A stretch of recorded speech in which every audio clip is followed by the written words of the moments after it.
Ma'am మీరు మీ గత జన్మం చూసారా? ఎందుకంటే నేను ఒక స్త్రీతో మాట్లాడాను. ఆమె కూడా కొన్ని ఇంటర్వ్యూస్ అవి ఇస్తది. ఆమె క్రితం జన్మలో ఈజిప్ట్‌కి నేను మహారాణి అని చెప్పింది. హ్మ్.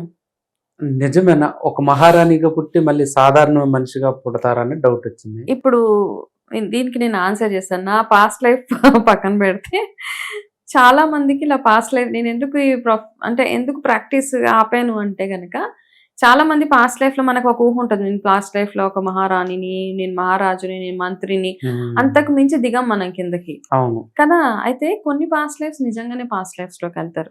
కొంతమంది ఏంటంటే ఒక ఇమాజినేషన్‌లో ఉంటారాళ్ళు. నేను రాజుని, నేను ప్రైమ్ మినిస్టర్‌ని, నేను రాణిని అట్లా అనుకునేవాళ్ళు చాలా మందుంటారు. సో, అవన్నీ చూస్తే మనకేమనిపిస్తదంటే మన ప్రొఫెషన్ మనము వాల్యూ చేయాలి. అవును. ఓకే. కొంతమంది ఊహల్లో ఉంటారనమాట. వాళ్ళొక ఫిక్సేషన్‌లో ఉంటారు. అవును. నేను ఖచ్చితంగా రాజునే.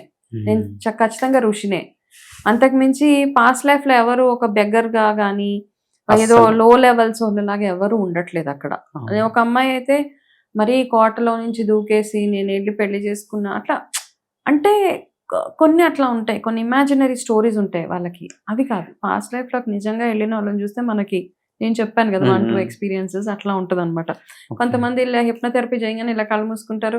నేనొక రాణిని, నేను డ్రెస్ ఏసుకున్నాను, నేను గోడ దూకాను, నేనెళ్ళిపోయాను ఇట్లా చెప్తా ఉంటారు. హ్మ్.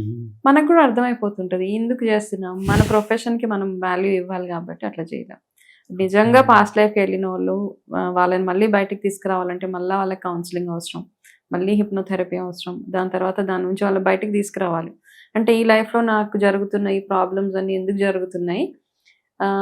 దీనికి రీజన్స్ ఏంటి అన్నది మనకు కొన్ని తెలుస్తాయన్నమాట. పాత జన్మ గత జన్మలో మనం చేసుకున్న కర్మ అంటా అవును. ఉంటాం. అవును మ్యామ్. సో, ఆ కర్మలు ఏంటి అని తెలుసుకొని, ఈ లైఫ్‌లో వాటిని సరి జేసుకోవడం అంతే. వాటినేం ఓకే. కరెక్ట్ జేయలేం. సరి జేయొచ్చు అంతే. ఓకే. యాహ్!